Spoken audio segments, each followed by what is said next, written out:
नमस्कार दोस्तों। Statistical mechanics के सेकंड लेक्चर में आपका स्वागत है। आशा करता हूं कि फर्स्ट लेक्चर की बेसिक बातें आप लोग को समझ में आई होंगी। जो असुविधा रह गई होगी हम लोग आने वाले लेसन्स में उनको अच्छे से फिर से पढ़ने का कोशिश करेंगे। आने वाले लेक्चर्स में उनको रेक्टिफाई किया जाएगा, कुछ एरर रहे होंगे तब, और कुछ जो समझने में असुविधा रह गई होगी उसको भी हम लोग रेक्टिफाई करने का कोशिश करेंगे।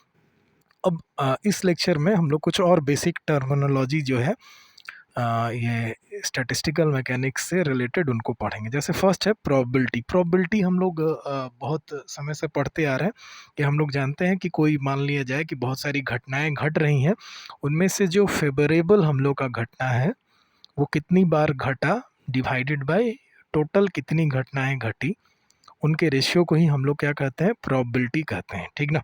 जैसे कॉइन अगर हम लोग टॉस कर रहे हैं तो हेड या टेल, ये तो हेड टेल कितनी बार आया डिवाइडेड बाय हम लोग कितनी बार टॉस किए टोटल, इसके रेशियो को ही हम लोग क्या कहते हैं, प्रोबेबिलिटी कहते हैं। ये सिंपल सी बात है, इसको हम लोग क्लास 11-12 ये से पढ़ते आ रहे हैं, तो ये आगे बढ़ते हैं हम लोग। अब देखते हैं थर्मोडायनेमिक प्रोबेबिलिटी। थर्मोडायनेमिक प्रोबेबिलिटी क्या कहलाती है कि अगर एक डेफिनिट मैक्रो स्टेट में माइक्रो स्टेट्स आने की क्या चांसेस हैं, क्या पॉसिबिलिटीज़ हैं, उसी को हम लोग क्या कहते हैं, थर्मोडायनेमिक प्रोबेबिलिटी कहते हैं। ठीक ना। तो thermodynamic probability of a particular macro state is defined as the number of possible micro states corresponding to the given macro state. मतलब एक मैक्रो स्टेट में माइक्रो स्टेट्स आने के क्या चांसेस हैं, क्या प्रोबेबिलिटीज़ हैं, उसी को हम लोग क्या कहते हैं, थर्मोडायनेमिक प्रोबेबिलिटी कहते हैं। ठीक है, ओके। तो मान लिया जाए कि हम लोग देखते हैं क्या कि suppose we have n distinguishable particles to be distributed in n containers। n distinguishable particles हैं, उनको n कंटेनर में डिवाइड कर दिया इस तरह से कि n1 पार्टिकल है कंटेनर 1 में, n2 पार्टिकल्स हैं कंटेनर 2 में, एंड इसी तरह से n3 मान लिया जाए 3 में, एंड सो ऑन है। तो थर्मोडायनेमिक प्रोबेबिलिटी कैसे डिफाइन करते हैं, इसको ओम से लिखते हैं। ये होता है फैक्टोरियल n, मतलब टोटल नंबर जो पार्टिकल्स थे वो डिवाइडेड बाई n1, जो फर्स्ट कंटेनर में जो पार्टिकल दिए गए उनका फैक्टोरियल, इनटू सेकेंड कंटेनर में, थर्ड कंटेनर में, इसी तरह जितने भी कंटेनर उसमें जो पार्टिकल्स हैं उनके प्रोडक्ट से डिवाइड कर देते हैं। ठीक है, तो ये हो जाएगा हम लोग का थर्मोडायनेमिक प्रोबेबिलिटी। ओके, तो थर्मोडायनेमिक प्रोबेबिलिटी सिंपली हम लोग समझते हैं। और क्या, जैसे मान लिया जाए कि एक बड़ा सा हम लोग का कोई एक मैक्रो स्टेट है, कोई एक बड़ा सा सिस्टम है जिसमें छोटे छोटे पार्टिकल्स मिलकर बने हुए, छोटे छोटे पार्टिकल्स हैं अलग अलग हम लोग के। तो मान लीजिए कुछ पार्टिकल्स हैं जो ए पार्टिकल्स हैं, ठीक ना, कुछ पार्टिकल्स हैं जो बी पार्टिकल्स हैं, कुछ पार्टिकल्स हैं जो सी पार्टिकल्स हैं।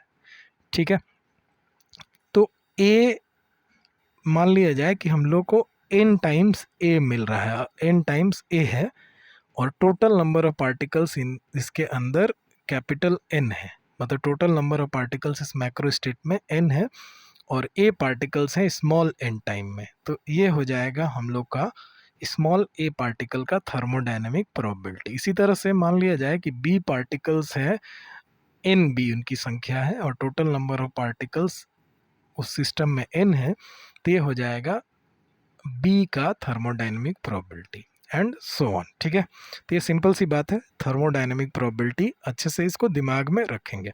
यहाँ से हम लोग को मतलब जो भी आगे पढ़ेंगे इस तरह के कैलकुलेशन आएंगे थर्मोडायनेमिक प्रोबेबिलिटी के टर्म में, जहाँ पर ये फैक्टोरियल n जो है वो उसका कैलकुलेशन जो है वो थोड़ा सा डिफ़िकल्ट हो जाएगा। ठीक ना, क्योंकि अगर मान लिया जाए कि फैक्टोरियल अगर हम लोग का 7 है तो इसको कैसे लिखते हैं हम लोग, 7 into 6 into 5 into 4 into 3 into 2 into 1 into 1, जो काफ़ी बड़ा हो जाता है। तो इसको रेक्टिफाई करने के लिए, इसको सिंप्लीफाई करने के लिए एक स्टेरलिंग बोल के साइंटिस्ट थे, उन्होंने एक अप्रोक्सीमेशन दिया जिसको हम लोग स्टेरलिंग्स अप्रोक्सीमेशन कहते हैं। तो पहले ये पढ़ लेते हैं, उसके बाद ये postulates of equal A prior probabilities पढ़ेंगे।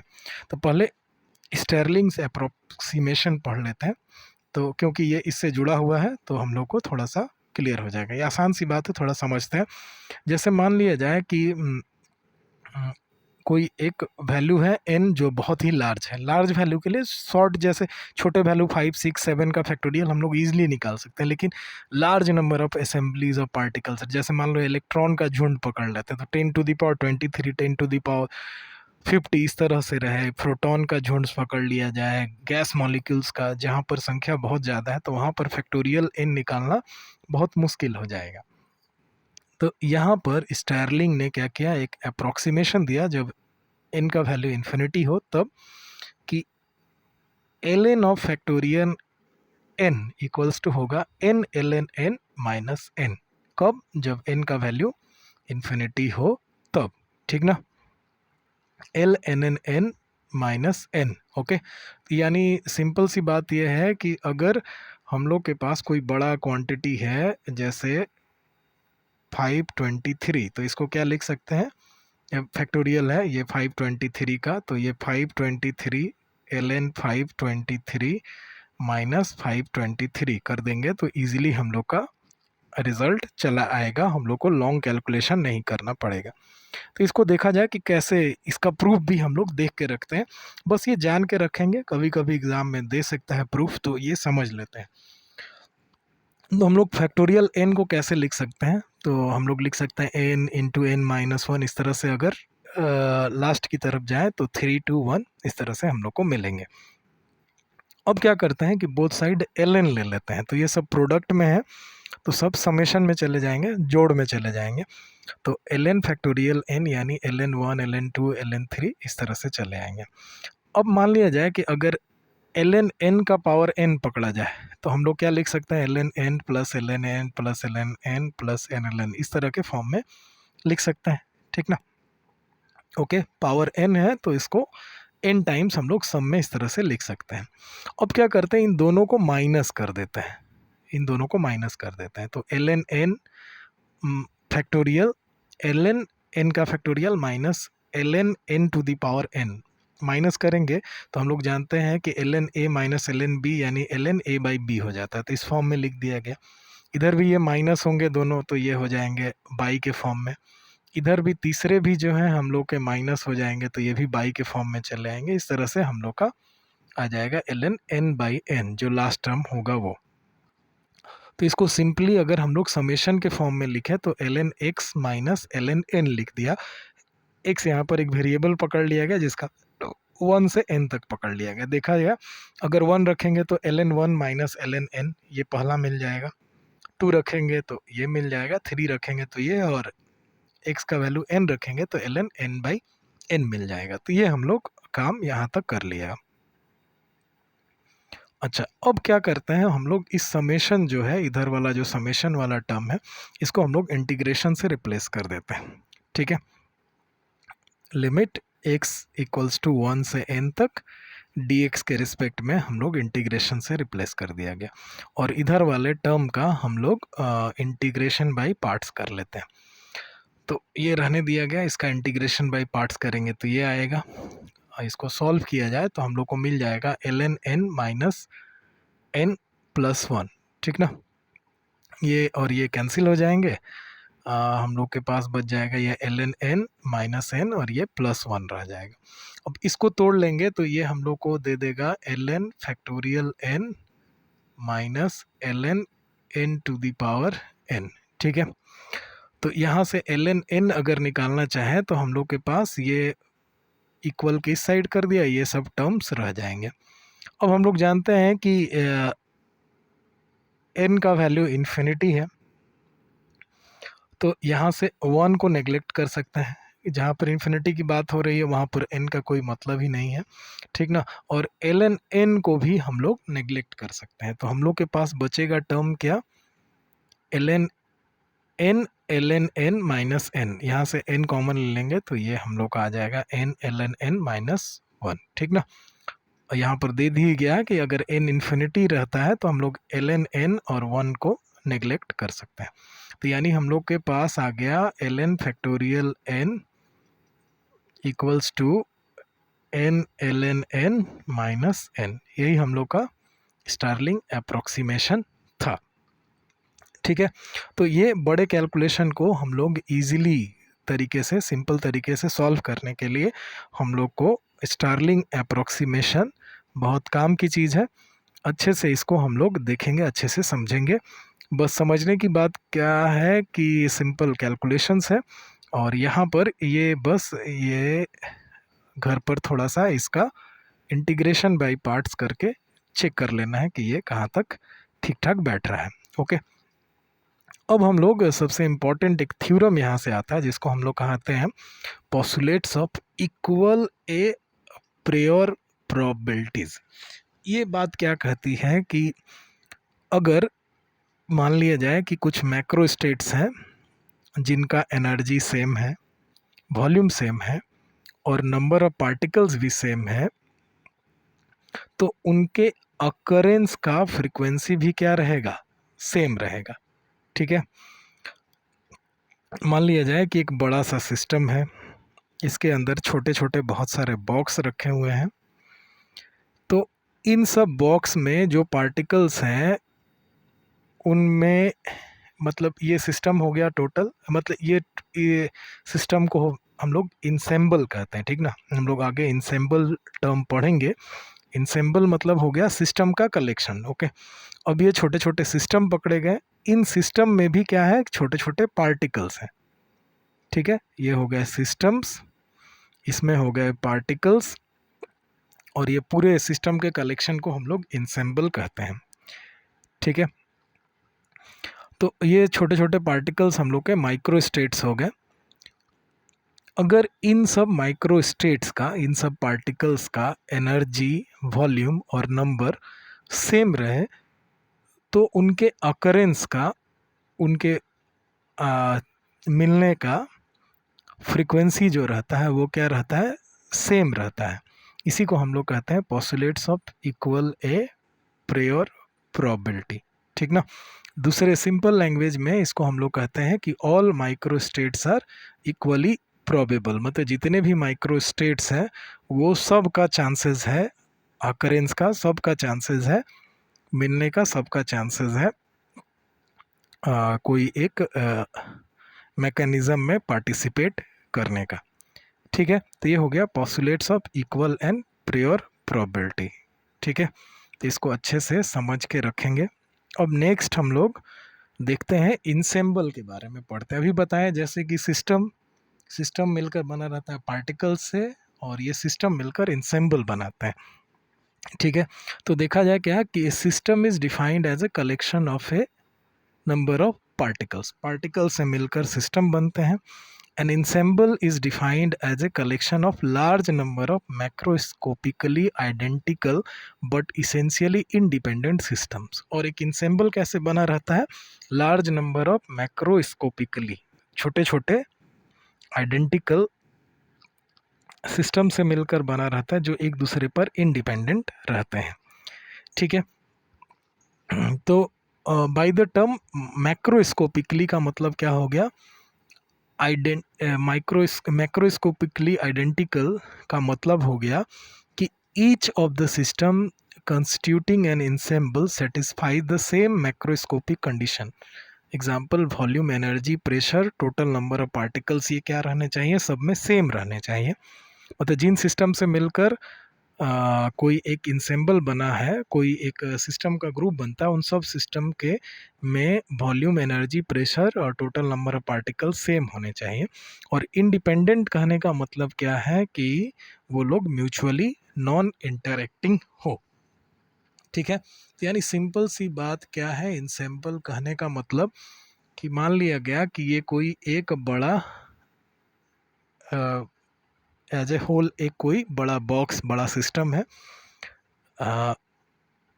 जिसमें बहुत छोटे छोटे सिस्टम्स मिलकर बने हुए हैं, जो बहुत सारे छोटे छोटे सिस्टम्स मिलकर बने हैं, और ये सिस्टम्स क्या है, छोटे छोटे पार्टिकल्स से मिलकर बने हुए हैं। ठीक है, तो इन पार्टिकल्स को हम लोग क्या कहते हैं, माइक्रोस्कोपिक पार्टिकल कहते हैं। ये सब हम लोग के सिस्टम्स कहलाते हैं, माइक्रोस्कोपिक पार्टिकल के कलेक्शन। और ये सिस्टम से मिलकर जो हम लोग का ओवरऑल एक स्ट्रक्चर तैयार होता है उसी को इंसेंबल कहते हैं। ये जो पार्टिकल्स हैं, जो सिस्टम्स हैं, वो क्या रहते हैं, उनके volume, energy, pressure, total number of particle सब में लगभग आइडेंटिकल होते हैं और ये म्यूचुअली नॉन इंटरेक्टिंग होते हैं, एक दूसरे के साथ कोई रिएक्शन नहीं करते हैं, कोई भी केमिकल या फिजिकल रिएक्शन इनके बीच में नहीं होता है। तो ऐसे तरह के कलेक्शन ऑफ सिस्टम्स को हम लोग इंसेंबल कहते हैं। अब ये इंसेंबल जो है स्टैटिस्टिकल मैकेनिक्स में वो तीन तरह के होते हैं। जैसे हम लोग याद रखेंगे कि सिस्टम, जैसे थर्मोडायनेमिक सिस्टम में हम लोग पढ़े थे कि तीन थर्मोडायनेमिक सिस्टम होते हैं एनर्जी और पार्टिकल के एक्सचेंज के आधार पर। एक होते हैं क्लोज्ड, एक होते हैं ओपन और एक होते हैं आइसोलेटेड। उसी तरह के ये भी इंसेंबल भी हैं।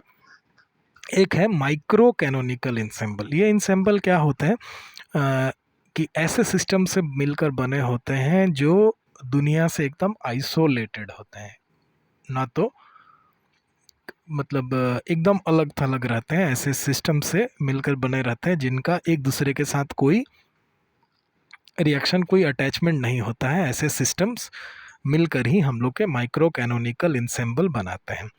ऐसे इंसेंबल को हम लोग, या ऐसे सिस्टम्स को जो माइक्रो कैनोनिकल बनाते हैं, उनको क्लोज्ड आइसोलेटेड सिस्टम भी कहते हैं। अच्छा, इनमें जो सिस्टम्स हैं उनके वॉल्यूम यहाँ पर जैसे दिखाया गया है, उनके वॉल्यूम देखिए, ये सब हम लोग के सिस्टम्स हो गए और ये सिस्टम का कॉम्पोजिशन जो हो गया वो हम लोग का माइक्रो कैनोनिकल इंसेंबल हो गया। तो सभी सिस्टम में एनर्जी, नंबर ऑफ पार्टिकल्स और वॉल्यूम क्या है, सेम है। तो इनका वॉल्यूम, एनर्जी और नंबर ऑफ पार्टिकल सेम रहता है। ये एक दूसरे से, ये जो सिस्टम्स हैं वो एक दूसरे से इनके अराउंड जो रहता है, मतलब एक वॉल रहता है, जो वॉल कैसा होता है, रिजिड होता है, इम्परमिएबल होता है और वेल इंसुलेटेड होता है। रिजिड मतलब हार्ड रहेगा, इम्परमिएबल मतलब जिससे नंबर ऑफ पार्टिकल्स इधर उधर नहीं जा सकते, इंसुलेटेड वॉल है मतलब उससे एनर्जी भी इधर उधर नहीं जा सकती है, ठीक ना। तो इन सब से ऐसे वॉल से ये लोग घिरे हुए रहते हैं, ठीक ना। तो ये इंसुलेटेड वॉल होने के कारण ही ये एक दूसरे से एनर्जी का एक्सचेंज नहीं कर सकते हैं। इम्परमिएबल वॉल होने के कारण ये नंबर ऑफ पार्टिकल्स का भी एक्सचेंज नहीं कर सकते हैं और रिजिड तो इनका वॉल है ही, ठीक है। तो ये गया हम लोग का, ऐसे सिस्टम्स को ही हम लोग क्या कहते हैं, माइक्रो कैनोनिकल सिस्टम कहते हैं, माइक्रो कैनोनिकल इंसेंबल कहते हैं। मतलब जो ऐसे सिस्टम से मिलकर बने रहते हैं जो आपस में ना तो एनर्जी का एक्सचेंज करते हैं और ना ही नंबर ऑफ पार्टिकल्स का एक्सचेंज करते हैं, और साथ ही साथ इनका एनर्जी, वॉल्यूम और total number of particles fixed होता है। सेकेंड हम लोग देखते हैं कैनोनिकल इंसेंबल। कैनोनिकल इंसेंबल किसको कहते हैं कि ये जनरली ऐसे सिस्टम से मिलकर बने रहते हैं, ऐसे सिस्टम से मिलकर कंपोज्ड रहते हैं जिनका temperature, volume and number of particle same रहता है। Temperature, volume and number of particle same रह रहा है। देख रहे हैं ये अलग अलग सिस्टम्स हैं जिनका temperature, volume and number of particle same है। अच्छा, अब ये क्या है, ये एक दूसरे से जिस वॉल से सेपरेटेड रहते हैं वो रिजिड होता है, इम्परमिएबल होता है, बट डायाथर्मिक वॉल होता है। डायाथर्मिक वॉल हम लोग जानते हैं कि ऐसे वॉल हैं जिनसे एनर्जी का एक्सचेंज हो पाता है, यानी ये इम्परमिएबल है, यानी पार्टिकल का एक्सचेंज नहीं करते हैं, लेकिन एनर्जी का एक्सचेंज एक दूसरे के बीच में ये लोग कर सकते हैं, एनर्जी इनके बीच में शेयर हो सकता है। उसको हम लोग कैनोनिकल इंसेंबल कहेंगे अगर ऐसे सिस्टम से मिलकर बना हो तब। अच्छा, अब क्या मतलब यही कि ये एनर्जी का एक्सचेंज कर सकते हैं और एनर्जी एक्सचेंज करके ये अपने टेम्परेचर को भी कॉमन टेम्परेचर में कन्वर्ट कर लेते हैं। एनर्जी जब इक्वली डिस्ट्रीब्यूट हो गया तो टेम्परेचर भी कॉमन हो गया। अब थर्ड जो है उसको हम लोग कहते हैं grand canonical ensemble. Grand canonical ensemble क्या है कि ऐसे पार्टिकल से मिलकर, ऐसे सिस्टम जिनका टेम्परेचर, वॉल्यूम और केमिकल पोटेंशियल सेम हो, उनसे मिलकर बनने वाले इंसेंबल को हम लोग ग्रैंड कैनोनिकल इंसेंबल कहते हैं। क्या क्या सेम रहेगा? टेम्परेचर, वॉल्यूम और केमिकल पोटेंशियल सेम रहे तो उसको हम लोग कहते हैं ग्रैंड कैनोनिकल इंसेंबल। ये क्या करते हैं, इनके जो अराउंड जो वॉल होते हैं वो रिजिड होते हैं, परमिएबल होते हैं एंड डायाथर्मिक होते हैं।